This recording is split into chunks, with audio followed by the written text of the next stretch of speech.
boxing announcer. I've been watching him for years, the best in the business, in my opinion. Al Bernstein from Showtime joins us to handicap the Wilder versus Fury WBC Heavyweight Championship fight coming up at the Staples Center Saturday night in Los Angeles. Good morning, Al. Thanks for the time.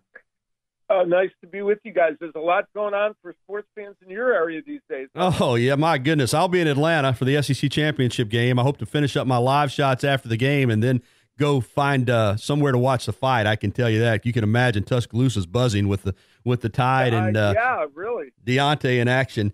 Hey, before we get to the fight, I want to get your opinion on something because, obviously I've known Deontay since he was an amateur, since he was starting his career here, and I've watched him come up through the ranks and shock people in the Golden Gloves, be the only United States boxer to medal in the Olympic Games, and the personality, the charisma, 39 knockouts in 40 fights. Yet, to use a wrestling term, he hasn't really gotten over. And what I mean by that is a lot of people know who he is, but a lot of people don't. When he's walking the streets of a major city, some people know it's Deontay Wilder. Some people think it's LeBron James. Some people, you see him, he's somebody.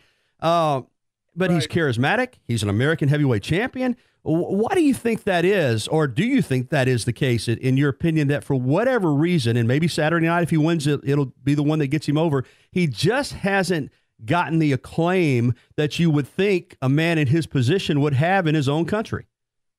Well, I think part of that's a nuanced and multi-layered question, and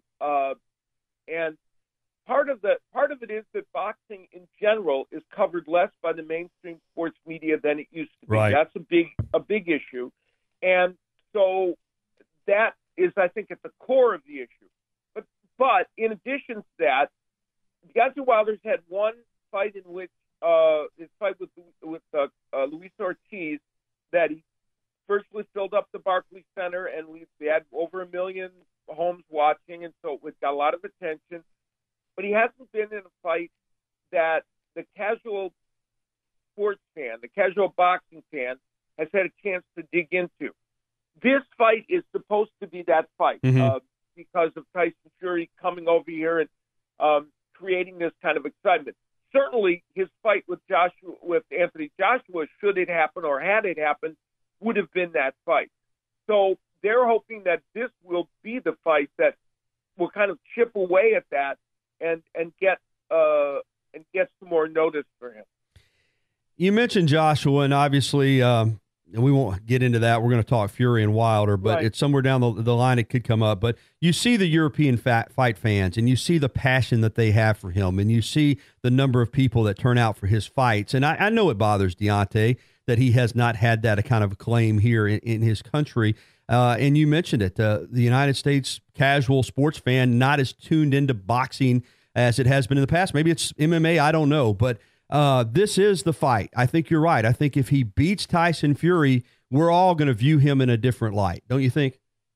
Yeah, it'll be something that for inside boxing fans, Luis Ortiz was known and thought of as a guy that was the toughest test that Deontay Wilder had. And so that win, especially coming the way it did, where Ortiz tested him so dramatically, for hardcore boxing fans, that fight kind of cemented that. But for the casual fans, a win against an international star who had beaten the lineal heavyweight champion Vladimir Klitschko could do that. And for most casual fans, they're not even aware that Wilder or that Fury was out of the sport for several years and the issues he's had. They just know, hey, Tyson Fury's coming over here to fight Deontay Wilder. Al, Deontay, his story is remarkable. I mean, growing up here in Tuscaloosa, he was a football player and a basketball player, had a young daughter with spina bifida and knew he wanted more out of life, was working for a local beverage company loading trucks. Had it not been for JD's owning a small gym here, Sky Boxing, he probably would not have had a boxing career. There wasn't even a fight commission in the state of Alabama. Yeah. Once he became noteworthy, they had to get a boxing commission. I mean, it really is a very unlikely story. And I hope, and I know on the telecast Saturday night, you guys are going to dive into it, but I hope that he wins the fight, obviously, and I hope that this story of what he's been through to get to this point catches on with people. Yeah, it is the quintessential boxing story, and I talk about it next week. I'll be in Salt Lake City, emceeing the the USA Amateur Boxing Alumni Hall of Fame, where they honor folks in their Hall of Fame, and I will be talking there about amateur boxing and what it does to change people's lives. Professional boxing can do the same thing. And this is a perfect example of it. If you're willing to work hard and you have certain physical tools, Deontay Wilder had to scratch and claw to become a really good boxer. He started late, as you pointed out, and had to make the most of his physical gifts. He is in many ways still a work in progress as a fighter, even at age 33 because of the late start. But he was able to get the job done. And I agree with you. I think it's a fairly remarkable story, and it is an inspiring one because it demonstrates what somebody can do, and doing it in an unlikely place. Al, as you point out, Tuscaloosa is not Philadelphia, Pennsylvania, or Las Vegas, Nevada, where you can find boxing gyms and you can your path to the sport is made a little bit more convenient, but that wasn't the case here. Let's get to the fight. And I'm probably going to be a little simplistic in my approach here, but I mean, I am amazed. And of course, we don't know where, the layoff for Fury, but a man his size, we saw what he did to Klitschko, how he can frustrate you, his ability to box, his ability to move. He's huge, but Wilder has incredible power. When he hits you with that right hand, it's usually over. Is that too simplistic to say it's power versus finesse here? Am I shortchanging both of these guys? No, to some degree. Look, that is essentially true. There probably are more nuances and layers to it, but it's not to suggest that Tyson Fury couldn't hurt Deontay Wilder with a punch, and it's not to say that Wilder, who has gone 12 rounds and looked very good as he did against Severn, can't win a decision fight. But the more likely scenario is that if Wilder wins, he does it through power, and if Tyson Fury should win this fight, he will do it because he's decompressed every round and won round by round. One of the interesting factors of this fight is that this is the first time Deontay Wilder is facing a fighter who's taller than him. Right.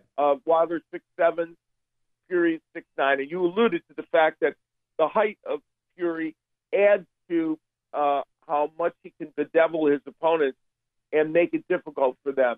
I did many of I kind of have a unique perspective in this because I've probably announced more of any announcer, done more Wilder fights and Fury fights because I did many of Fury's fights when he was coming up on Channel 5, a network in Great Britain. I went over there and did a lot of broadcasts for them and saw Tyson Fury develop as a heavyweight, just as I've gotten a chance to see Deontay Wilder develop as a heavyweight. And so it's kind of intriguing for me to see these two men converge now at this point. But yes, your analysis of the fight is essentially the case. Certainly there are surprises that could be thrown in, but that is the conventional wisdom. This fight is buzzing pretty good. Is it fair to say this is the biggest heavyweight championship fight in the United States since Lewis versus Tyson in 2002? Yeah, that's probably true. Because, we've had, I know Vladimir Klitschko came over here and fought, but it wasn't, I don't think it had the same resonance as this. And so, yeah, this fight is certainly that. And there's hope that, there could be more. Look, the heavyweight division, part of the problem is the heavyweight division is always not a deep division, even when there's great stars at the top of it. And so you need something special to make it special. And in this case, Fury coming over here did that. They're hoping that, this won't be the last of the big fights in the U.S. Because the heavyweight division has now, gotten new life and new energy. Wrapping up with Al Bernstein, Hall of Fame boxing announcer, Showtime pay-per-view Saturday night, the Staples Center, Wilder and Fury. How enjoyable has it been from your standpoint? I know it certainly has been from mine watching back here in Tuscaloosa, and I'm going to interview Deontay this afternoon on satellite. But to watch these two guys sell this fight, I mean, they've really worked hard. Yeah, they're both, it got a little dicey at the press conference yesterday. But both of them, the one aspect of this fight that I think everybody thought when it was announced is that it would be an interesting period in the run-up to this fight. And it has been on many levels.